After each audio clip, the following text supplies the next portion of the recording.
Hello friends, नमस्कार मित्रांनो. आज मी तुम्हाला इकोसिस्टीम रेग्युलेशन म्हणजे काय असतं आणि इकोसिस्टीम रेग्युलेशन कसं केलं जातं ओव्हरऑल या वेगवेगळ्या इकोसिस्टीम्समध्ये.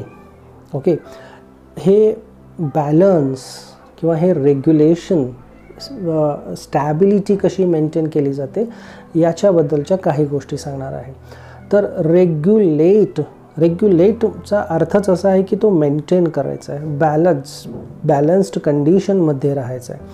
तर वेगवेगळ्या गोष्टी असतात या इकोसिस्टीम्सवर इम्पॅक्ट करत असतात. मुख्यत्वे करून आपण जेव्हा इम्पॅक्टिंग थिंग्स असं म्हणतो तेव्हा क्लायमेटच्या गोष्टी आपल्यासमोर येतात. क्लायमेटचे पॅरामीटर्स आहेत. फक्त क्लायमेट असं नाही तर डे टू डे घडणाऱ्या गोष्टी. वेदरसुद्धा एक्स्ट्रीम असतं कधी कधी. म्हणजे क्लायमेट जरी ओव्हरऑल स्टेबल असेल तर एखाद दुसरा दिवस त्या सीझनमधला हा खूपच एक्स्ट्रीम असतो आणि तो इम्पॅक्ट करत असतो या इकोसिस्टीममधल्या सर्व ऑर्गॅनिझम्सवर किंवा तिथला जो बॅलन्स आहे तो डिस्टर्ब होऊ शकतो. तर हा बॅलन्स कसा मेंटेन केला जातो याच्या काही गोष्टी मी तुम्हाला सांगणार आहे. तर मुख्यत्वे करून सीझन्ससुद्धा इथं आहेत.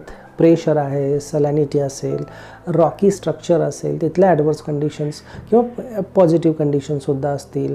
लाईट आहे, टेम्परेचर कंडिशन्स आहेत, आयसी कंडिशन्स असतील. तर ह्या कशा यातून सगळे ऑर्गॅनिझम्स हे रिप्रोड्यूस होतात, सर्वाईव्ह होतात, स्वतःला मेंटेन करतात, पॉप्युलेशन किंवा आपल्या कम्युनिटीजला टिकवून ठेवतात. ही खूपच तशी एक आश्चर्याचीसुद्धा गोष्ट आहे आणि ते त्यांचं वैशिष्ट्य आहे.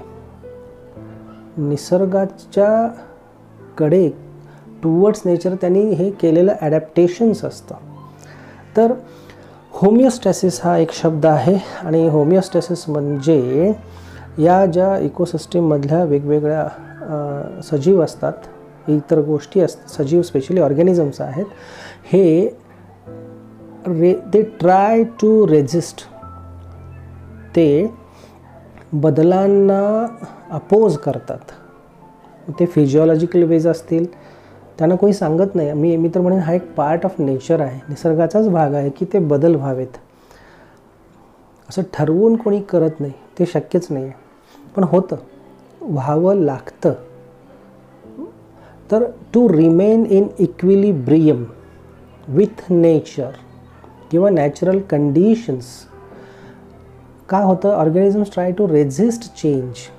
तर याला आपण and remain in equilibrium with these conditions किंवा नॅचरल थिंग्स, याला होमिओस्टॅसिस हे ऑर्गॅनिझम्समध्ये डेव्हलप झालेली एक कॅरेक्टरिस्टिक, एक वैशिष्ट्य आहे किंवा इनहेरंट प्रॉपर्टी आहे. जन्मजात प्रॉपर्टी असते ती सर्वांचीच एका अर्थानं, पण प्रत्येकाची एक रेंज असते, प्रत्येकाचा एक टॉलरन्स प्लॅटू असतो किंवा होमिओस्टॅसिस प्लॅटू असतो.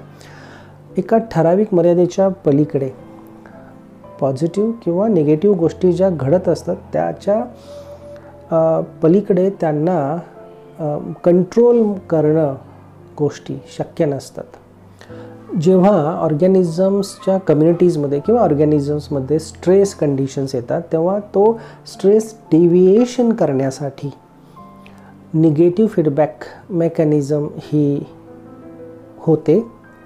आणि मग काय होतं, हे ऑर्गॅनिझम्स किंवा असे group they try to take back that stress overall, that system, affected system back to normal. तर हा निगेटिव्ह फीडबॅक मेकॅनिझमचा पार्ट आहे. यानंतर स्ट्रेस इज टू हाय, खूप मोठ्या प्रमाणात एक स्ट्रेस आलेला आहे आणि तो एका बियॉन्ड रेंजच्या पलीकडे आहे, ते कंट्रोल करू शकत नाही. तर याला पॉझिटिव्ह फीडबॅक मेकॅनिझम असं म्हणतात. कारण स्ट्रेस इथं होतं असं की स्ट्रेस डेव्हिएशन हे ॲक्सिलरेट होतं, ते वाढतच जातं आणि ते सिस्टीम ही कंट्रोलमध्ये येऊ शकत नाही. Positive feedback mechanism, that stress किंवा ते जे काही डेव्हिएशन आहे, स्ट्रेस डेव्हिएशन असंही म्हणू आपण, take system away from the optimal conditions.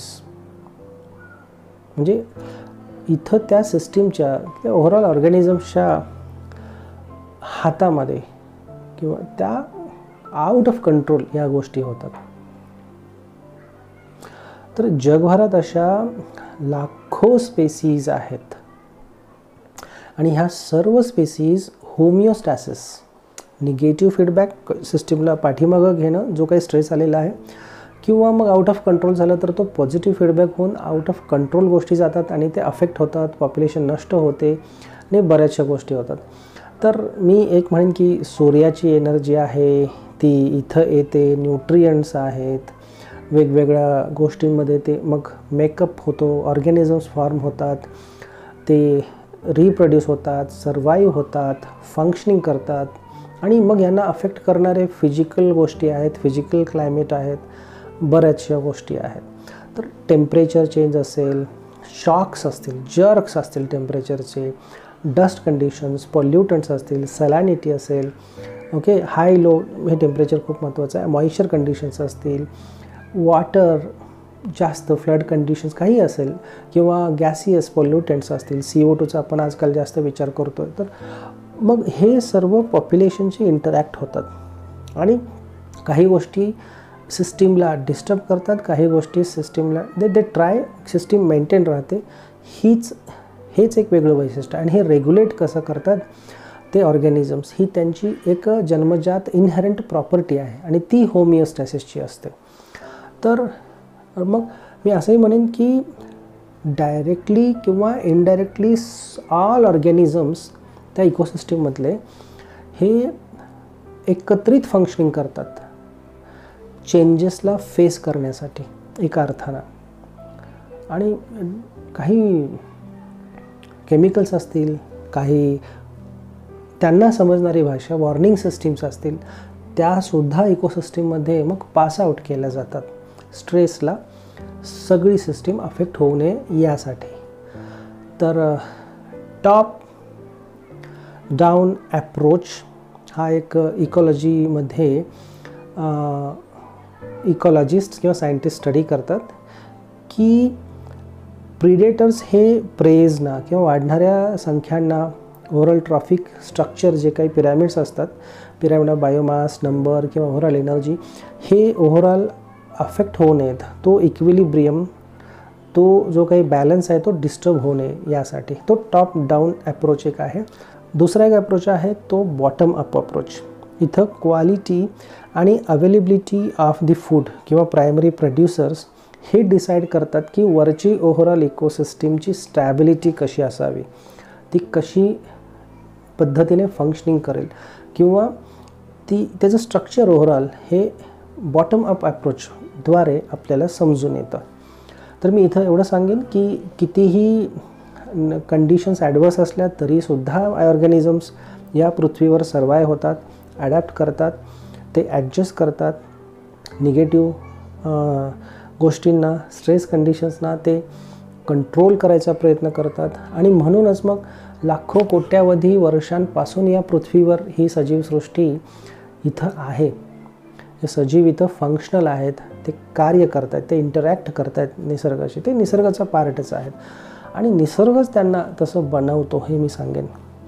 तर मी आज आपल्याला इकोसिस्टीम रेग्युलेशनच्या बाबतीतल्या काही 2-3 महत्त्वाचे मुद्दे आपल्यासमोर ठेवले. याबरोबरच मी माझे आजचे शब्द संपवतो. पुढच्या वेळेला असाच एखादा टॉपिक घेऊन तुमच्यासमोर येईन. थँक्यू. Bye bye.